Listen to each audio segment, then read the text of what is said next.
Thank you, thank you.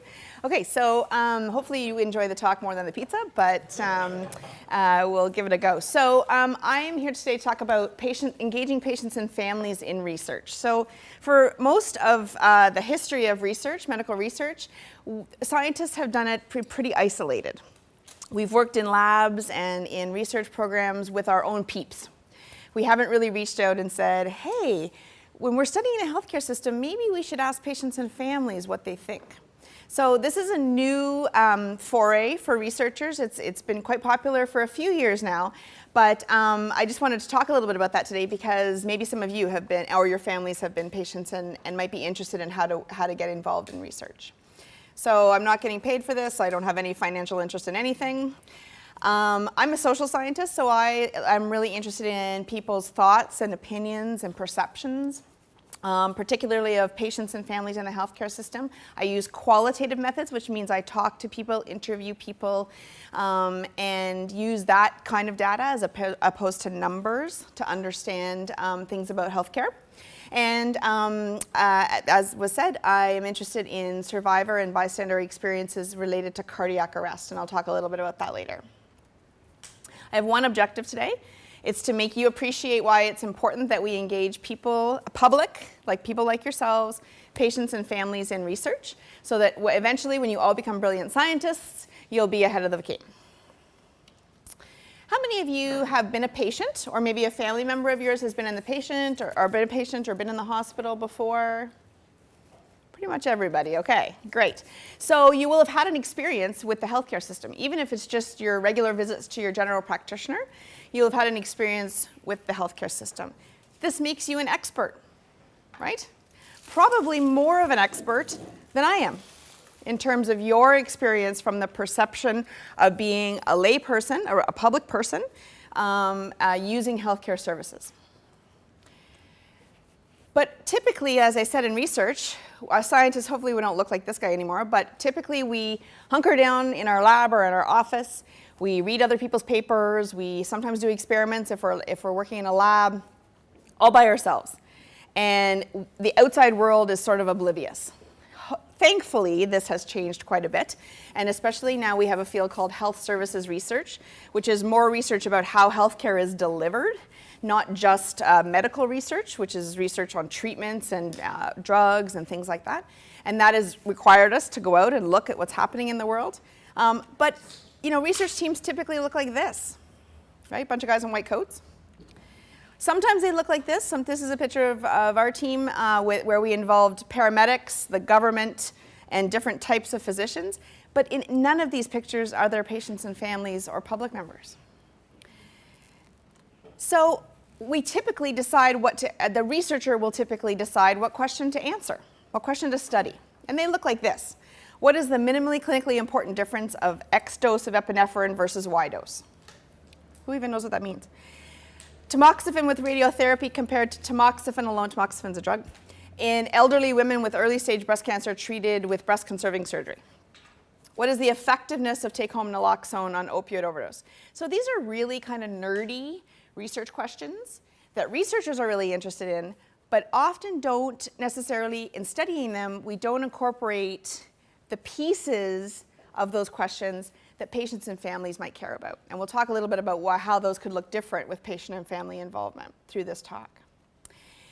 We know that if you're brought to the hospital, so down at the bottom there, you're brought to the emergency center, or you go to the hospital for some reason, you usually interact with a whole bunch of different care providers. You may have a very long journey if it was a traumatic, something bad happened to you and you were admitted to the hospital. You may have a long journey where you go through all kinds of different things. And there's lots of processes in here that we need to understand better.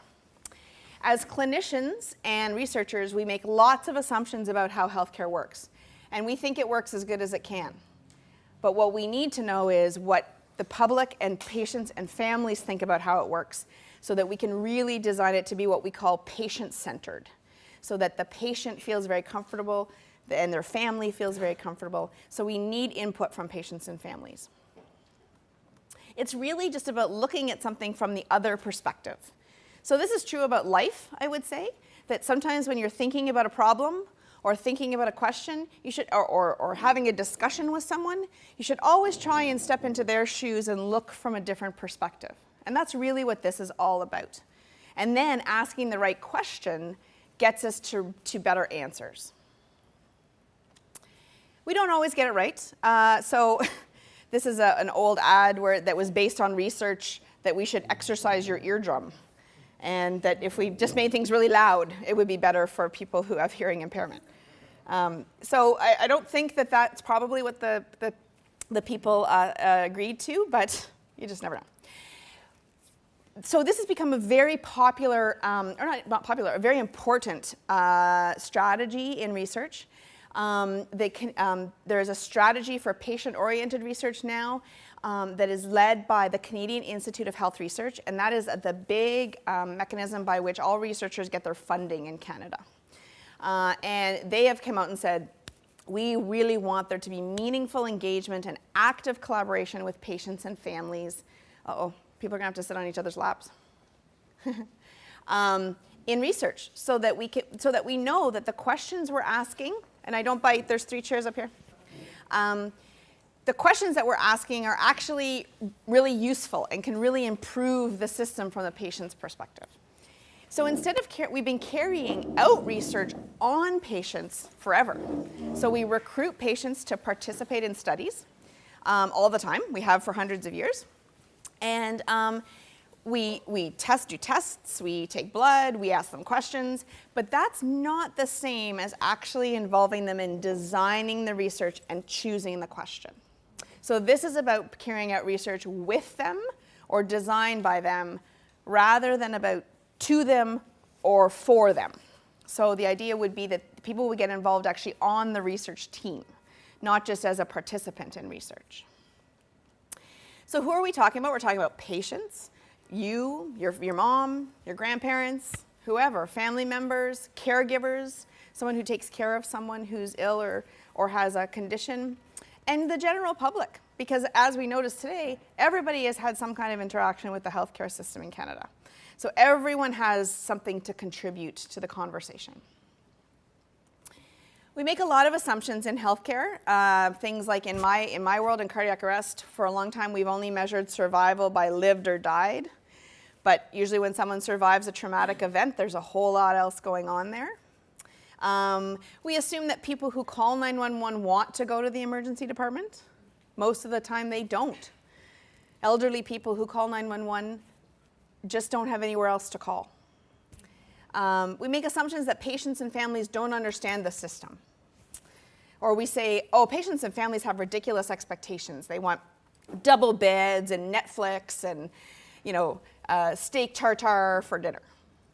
None of that is actually true. So a lot of the work that's been done to this point has showed us that patients and families and public like yourself are very realistic, and they have very kind of low expectations actually. And they really just want good care that's about them. So as I said, for a long time we've been listening to patients through qualitative research.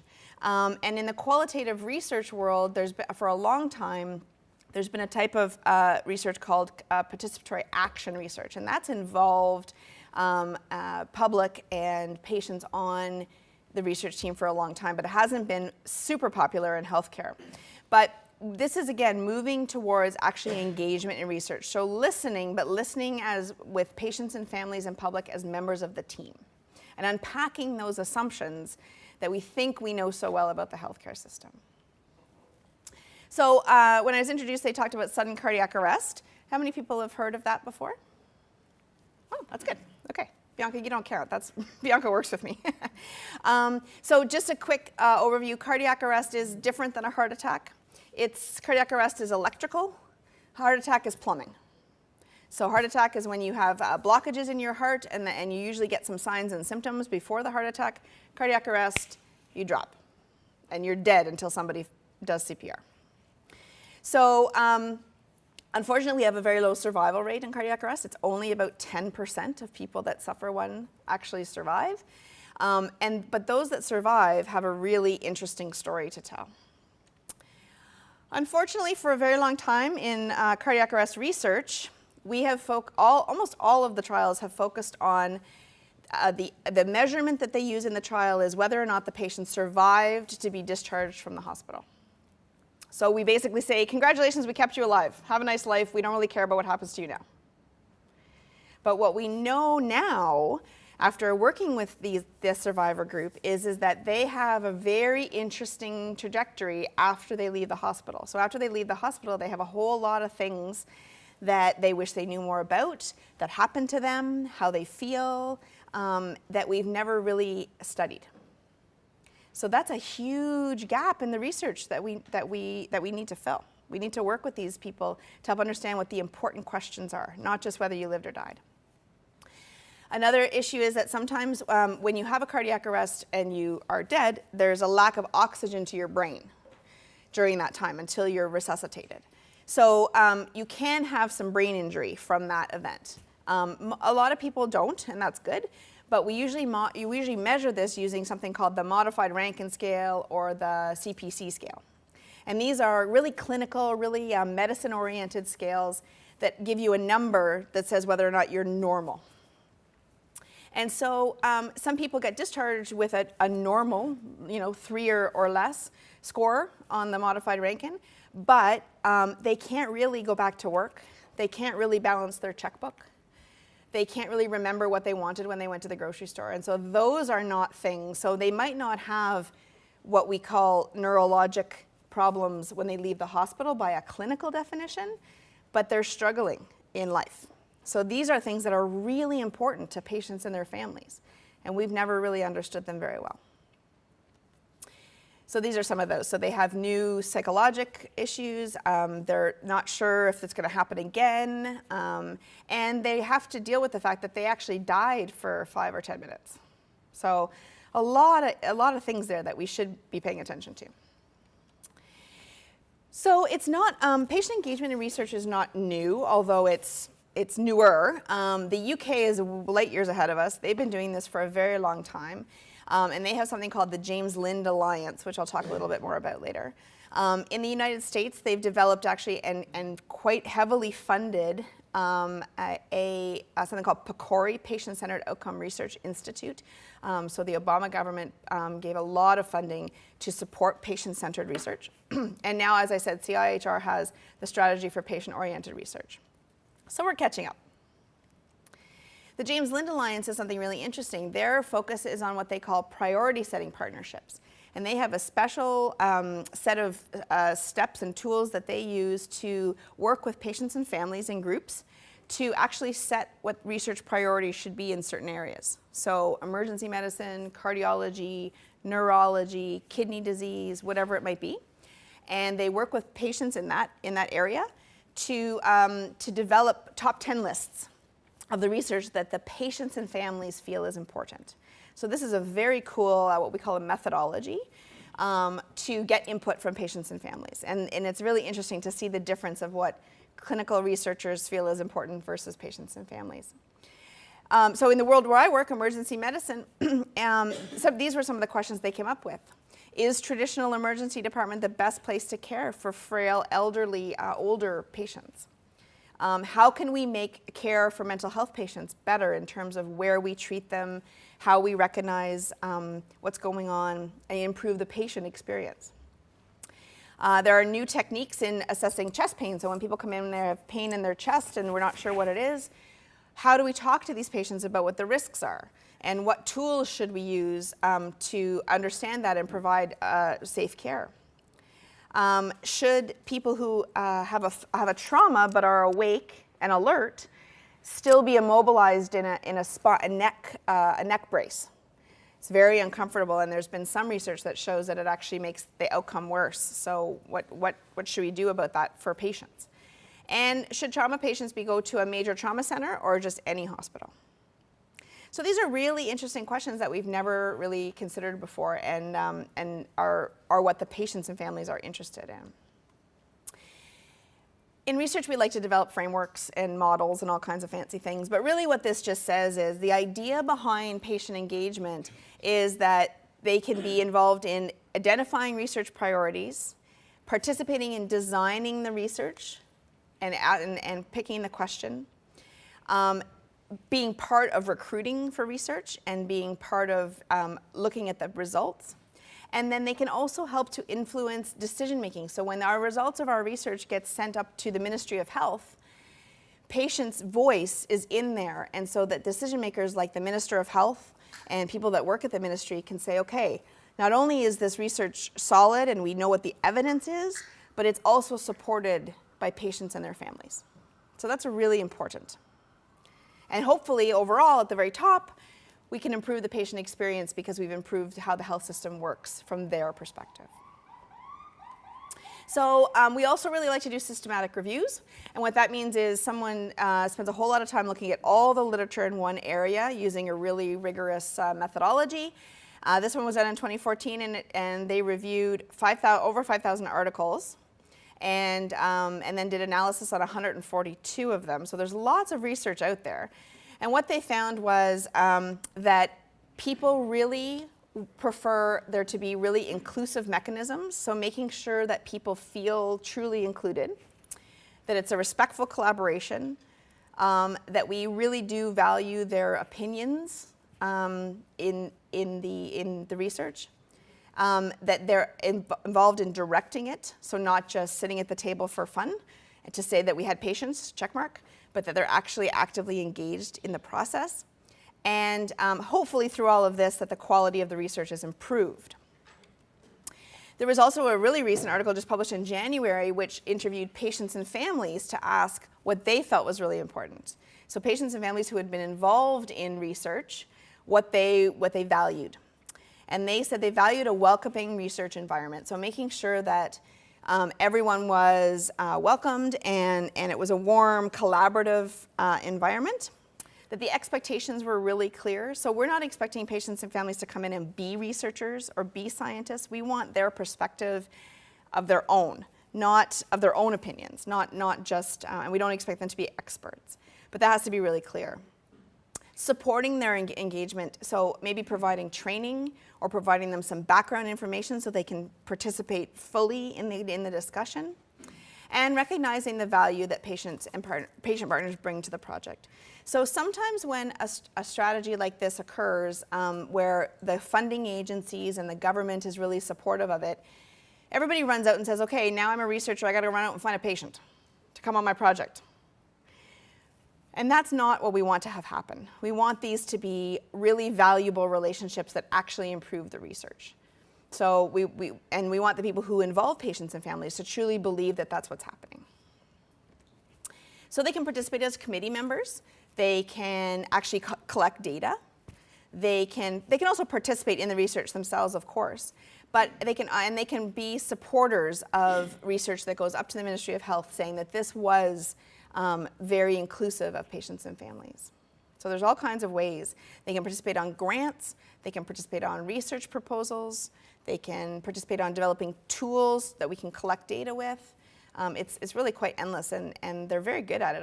I've had some great experiences with patients and families. It's not, perfect. Sometimes it's hard to identify patients and families. Not everybody wants to get involved in research. You do need to have a little bit of a knowledge in an area. So if we're working on a study in cardiac arrest, we like to work with patients and families who have had experience with cardiac arrest. We don't always have enough funding to pay people. It requires time. So if you have a young population of people, like high school students, if you want to do a study on teenagers, it's kind of hard to say, hey, can you skip school to come to a research meeting?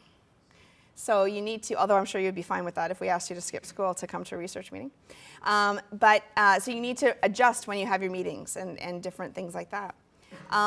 As researchers, we have to come to terms with the fact that the research question might end up looking a lot different than we thought. And that's probably the hardest one.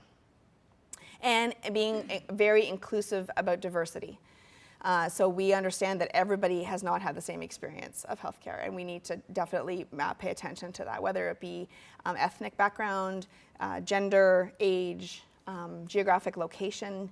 Lots of research gets done in Toronto or Ottawa or Vancouver, but most of the population in Ontario, for instance, lives in Northern Ontario, 200 kilometers from a hospital. So it's very important to look at those kinds of things. I talked a little bit about what we call tokenism, which is just asking people to do one-off tasks. That's not cool. But we have had some wins. So because this has been really a priority for the last few years in research, we've had some wins, and now we can see in the literature, we can see evidence of projects that are really engaging of patients and families. So here's some examples that I just pulled from the PubMed, the literature searching tool this morning. Involvement of people with lived experience of prenatal diagnosis of a heart defect. So if you're pregnant and you get told that your baby has a heart defect, we want to understand what that's like to hear that kind of news. And so this actually got patients and families involved in designing the study and to give insight into what they could study in the future. A study about tobacco use, this is out of Ottawa, and they used the participatory action model and involved people in deciding what the question should be around point of care tobacco treatments. And a patient and community-centered approach to selecting the way we measure in a randomized trial for advanced care planning. So this is for planning what happens to you when you get ill if you're elderly or have an illness that is near the end of life. So this is really important because this is something that we know very little about. I've worked on a couple projects that have involved patients and families too that have been really incredible experiences. So we developed a tool here at St. Mike's, it's Dr. Sam Viancourt in the emergency department and a team of us, to measure how patients and families feel about their outcome after they leave the emergency department. So often when you leave a healthcare center, they will send you a survey or a questionnaire about your experience. Did you wait long? Did you like the chairs? I don't know, was it smelly? But what we really want to know is, how did you feel about the care you received? Did you feel like you got an answer to the question or the reason you came to the emergency department? So we had emergency department patients on our team. They helped us design the interview guide. They looked at the data. They worked with us on developing the tool.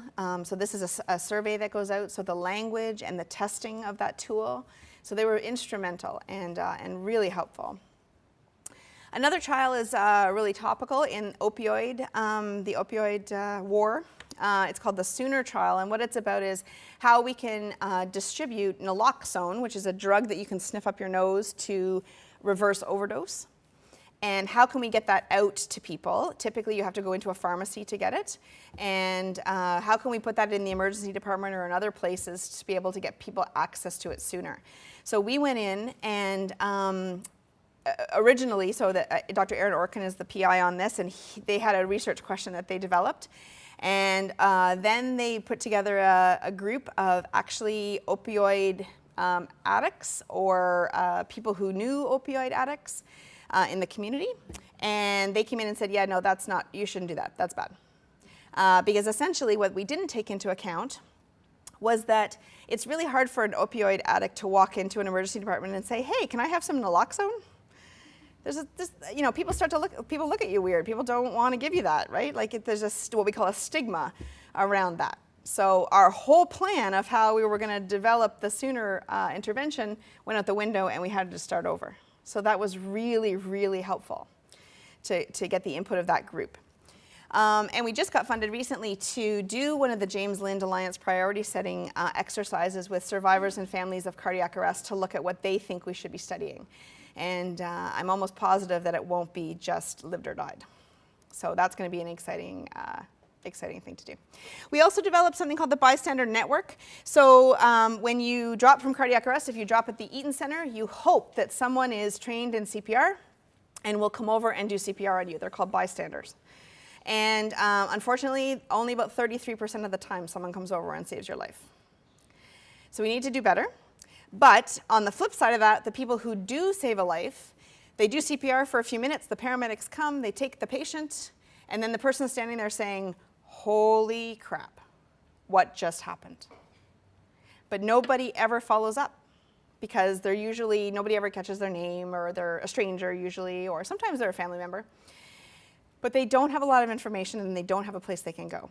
And we heard this from them, and so we developed a team people who have previously done CPR to create a website that they can use. And this has been quite popular, and people find it very useful to be able to get information and connect and get their questions answered after they've done CPR. So this was an area of research we hadn't thought anything about. So it was really informative to hear their perspective. So I'll go back to the questions that I talked to at the beginning. And here's what they were. So if we started to think about the ones that might be more patient-centered, they might look a little bit more like this. If you're going to give me a whole bunch of epinephrine, what is the long-term effect? What's going to happen to me after you do that? What are the side effects of adding radiotherapy to tamoxifen? So it's great that maybe one is better than the other, but is adding that going to make me more sick as a patient?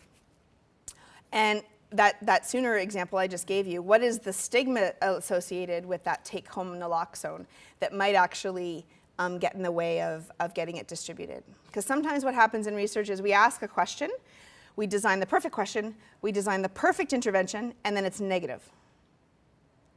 And then we say, oh crap, I guess that didn't work. But what we might not have understood was that it didn't work because of the stigma, not because the intervention was bad. But we wouldn't have realized that if we hadn't had gotten that input. So there's lots of reasons why it's really important to look at things from a different perspective and be open to the expertise that patients and families and public like yourselves have and can bring to health research.